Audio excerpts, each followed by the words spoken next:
Okay, చూద్దాం. ఇప్పుడు అన్ని ఆప్షన్స్ క్లోజ్ చేస్తున్నాడు. 1 by 1 వెళ్దాం మనం. బేసిక్ ఎమిటర్ అట్రిబ్యూట్స్ ఓమ్నీ కదా, ఇక్కడ నుంచి కూడా మార్చుకోవచ్చు. ఓకే, ఒకసారి మీరు ఓమ్నీగా తీసుకొని నాకు అలా కాదు, నాకు కర్వ్ నుంచి రావాలి లేదా వాల్యూమ్ నుంచి రావాలి అని అనుకుంటే అలా పెట్టుకోవచ్చు. బట్ ముందు ఓమ్నీ కదా చూస్తున్నాం మనం. ఓకే, తర్వాత distance, minimum distance, maximum distance. ఇలా చేసేటప్పుడు ఈ డిస్టెన్స్ పెంచుతున్నాను ఇట్లా.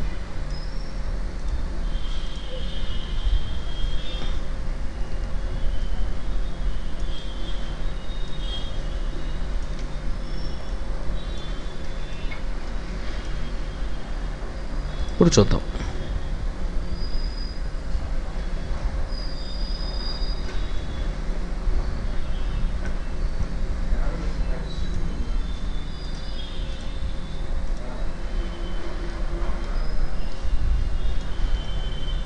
బాగా దూరం అయిందా?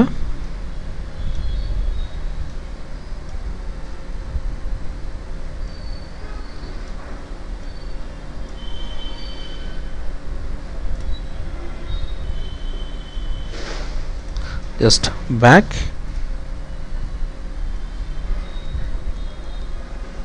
అక్కడ ఆ డిస్టెన్స్ క్రియేట్ అయిపోతుంది. అది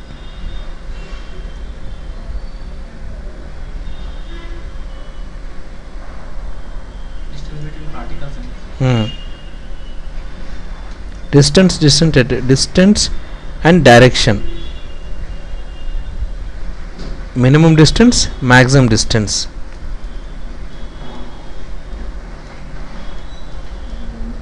ఈ ఏరియాలో మీకు లేవు, చూసారా? ఈ ఏరియాలో లేవు, అక్కడ డిస్టెన్స్ పెరిగిపోయింది, చూసారా? అదనమాట అసలు అది. So make it 0 0. ఇప్పుడు ఎలా ఉంటుంది చూడండి, అక్కడ నుంచి వస్తున్నాయి.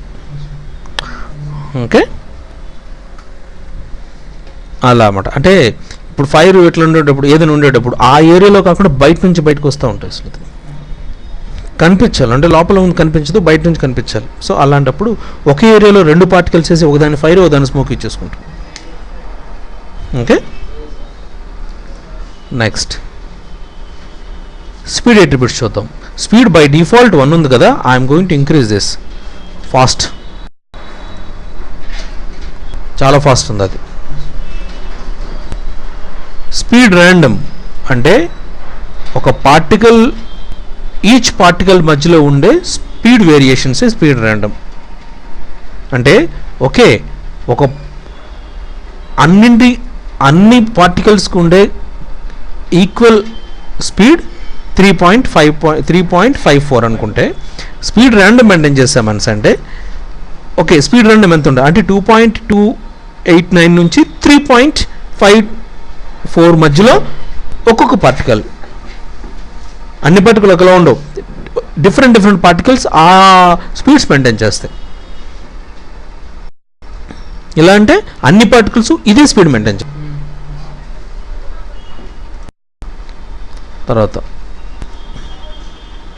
ఇది వాల్యూమ్ ఎమిటర్ అయితేనే ఇవి యాక్టివేట్ అవుతాయి, ఇది వాల్యూమ్ అయితేనే ఇవి యాక్టివేట్ అవుతాయి.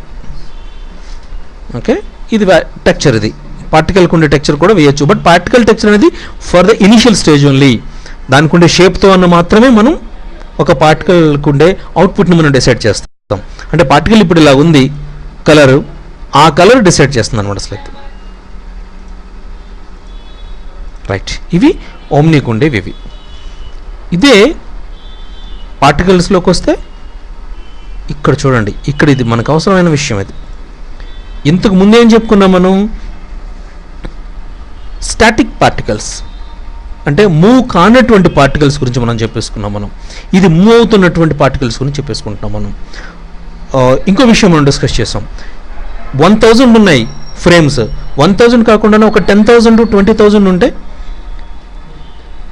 ఫైర్ అనేది మీకు ఆకాశానికి అంటేది కదా, ఒక పర్టికులర్ లెవెల్కి వచ్చిన తర్వాత అది ఎవాపరేట్ అయిపోతుంది, అట్మాస్ఫియర్లో కలిసిపోద్ది అది, స్మోక్ కానీ ఫైర్ కానీ.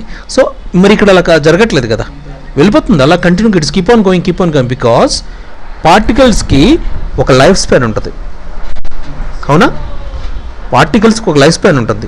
ఆ లైఫ్ స్పాన్ అనేది ఒక పర్టికులర్ ఎక్స్టెంట్లో అది ఎండ్ అయిపోవాలి, చచ్చిపోవాలి. ఓకే, అది కూడా ర్యాండమైజ్డ్గా జరగాలి.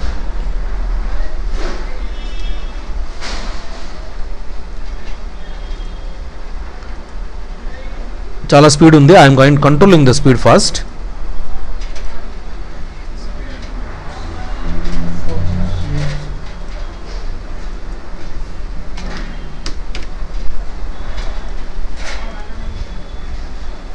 ఇలా ఉంది కదా, ఈ ఏరియాలోకి వచ్చాడు పోవాలి. ఇప్పుడు ఏం చేస్తానంటే పార్టికల్స్ని పట్టుకొని పార్టికల్స్కి వచ్చా. చూడండి, పార్టికల్ షేప్లోకి వచ్చాను. పాయింట్సే ఇప్పుడు particle pivot point display extra attributes like particle conserve max count next life span. Life for ever, ఎప్పటికీ బ్రతుకుండాలి. సో అది వెళ్తూనే ఉంటుంది. అది అంటే ఇక్కడ ఉన్న 4-5 పార్టికల్స్ విడిచిపెట్టాం, బెలూన్స్ విడిచిపెట్టాం, వెళ్ళిపోతుంటాయి, ఎక్కడికో వెళ్ళిపోతుంటాయి. అలా ఆ సిచ్యువేషన్స్లో లైఫ్ స్పాన్ ఫర్ ఎవర్. అంటే ఒక స్టేజ్ దాటిన తర్వాత మనం దీన్ని ఆపేయచ్చు. You can like key the every option. అదేదో చెప్దాం ఇప్పుడు మనం. అంటే కొన్ని రిలీజ్ అయిపోయిన తర్వాత రిలీజ్ అయిన పార్టికల్స్ చావకూడదు. Okay, should life for ever, కానీ రిలీజ్ అవ్వకూడదు. తర్వాత 10 ఫ్రేమ్ల తర్వాత రిలీజ్ అవ్వకూడదు. నేను ఒక 500 బెలూన్స్ నేను ఎగరేసేసాను. నేను జస్ట్ అంతే. I'm the emitter. నా చేతి నుంచి ఎమిట్ అయ్యాయి పార్టికల్స్. వన్స్ ఎమిట్ అయిపోయిన తర్వాత నా దగ్గర నుంచి రిలీజ్ అవ్వట్లేదు. రిలీజ్ అయిన పార్టికల్స్ మాత్రం చావకూడదు. అలాంటప్పుడు జస్ట్ కొద్ది టైమే మాత్రం ఎమిట్ అవ్వాలి ఆబ్జెక్ట్. రెండో టైప్, ఎమిట్ అవ్వాలి కానీ ఆ ఎమిటింగ్ ప్లేస్ అనేది కాన్స్టెంట్గా ఉంది, కంటిన్యూగా. ఇప్పుడు ఫైర్ అయింది, ఫైర్ కంటిన్యూ అవ్వాలి, బట్ కొంత టైం వచ్చేటప్పుడు పోవాలి. అది ఎమిటర్ అనేది ఖచ్చితంగా రిలీజ్ చేస్తూ ఉంటుంది. పార్టికల్ మాత్రం ఒక పర్టికులర్ పాయింట్లో ఆగిపోతాయి. అది ఏంటి చూడండి, కాన్స్టెంట్ అంటే స్పెసిఫిక్గా ఒక ఏరియాలో కట్ అవ్వడం, లేదా ర్యాండమ్ రేంజ్. సాధ్యమైనంత వరకు ర్యాండమ్ రేంజెస్ ఉంటాయి. ఓకే, ఎలాగా? Life span 1, just I'm going to make it is 5. Random అంటే అన్ని 5 చాగిపోకూడదు. కొన్ని 4లో పోవాలి, కొన్ని 3లో పోవాలి, కొన్ని 5లో పోవాలి. అంటే ఇక్కడ నేను ఒక 2 పెడుతున్నాను. 2 to 5 మధ్యలో నాకు జరగాలి. అది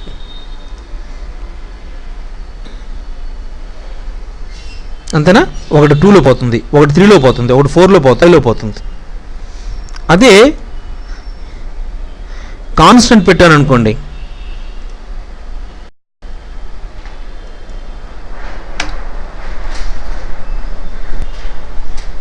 స్పెసిఫిక్గా ఒక పర్టికులర్ పాయింట్ ఆఫ్ టైంలో పోతుంటుంది అది. ఓకే, ఇంకేం చెప్పాను? లైఫ్ ఫర్ ఎవర్ అక్కడ నుంచి రిలీజ్ అయిపోవాలి. కానీ అంటే ఎమిటర్లోకి రండి. ఎమిటర్లోకి వచ్చాక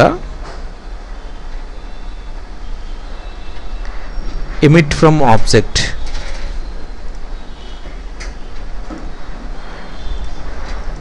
ఈ ఎమిటర్ నుంచి పార్టికల్స్ రిలీజ్ అయ్యేవి ఒక పర్టికులర్. చూసారు, ఇంకొక విషయం, ఎన్ని పార్టికల్ రిలీజ్ అవ్వాలి చూడండి.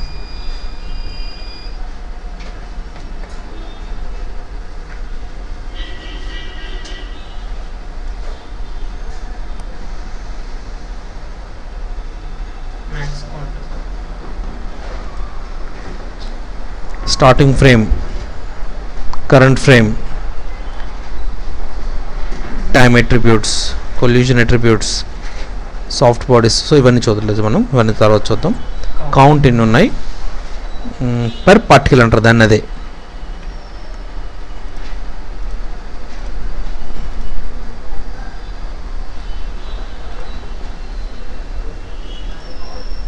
చూసారా, రేట్ ఆఫ్ పార్టికల్స్ 100 ఉన్నాయి కదా, I'm going to make it as a 30 అనుకుందాం.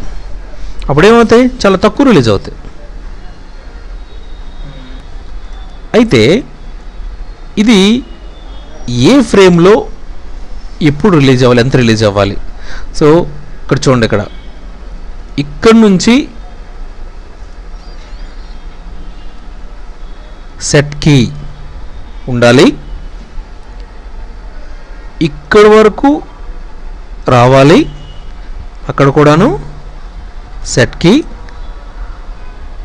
ఆ తర్వాత ఫ్రేమ్లో ఏది తర్వాత ఫ్రేమ్, అరే చూడండి, నెక్స్ట్ కీ ఫ్రేమ్ కదా, నెక్స్ట్ ఫ్రేమ్ ఇది, నెక్స్ట్ కీ ఫ్రేమ్ ఇది. తర్వాత ఫ్రేమ్లో ఇది ఎంత అవ్వాలంటే 0 అవ్వాలి.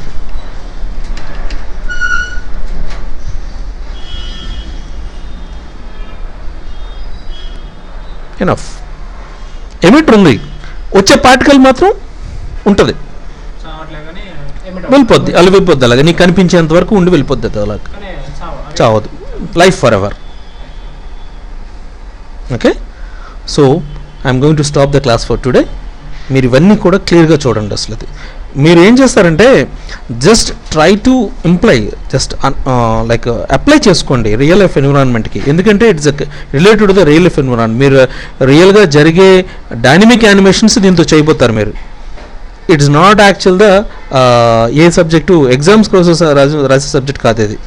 సో దట్ ప్రతి ఒక్క పాయింట్ని మీరు రియల్ లైఫ్ డైనమిక్స్కి అప్లై చేసుకొని ఈ టూల్ ఎక్కడ అప్లై అవుతుందనే విషయం మీరు క్రాస్ చెక్ చేసుకొని మీరు ఆ టూల్ని స్టడీ చేయండి. రైట్.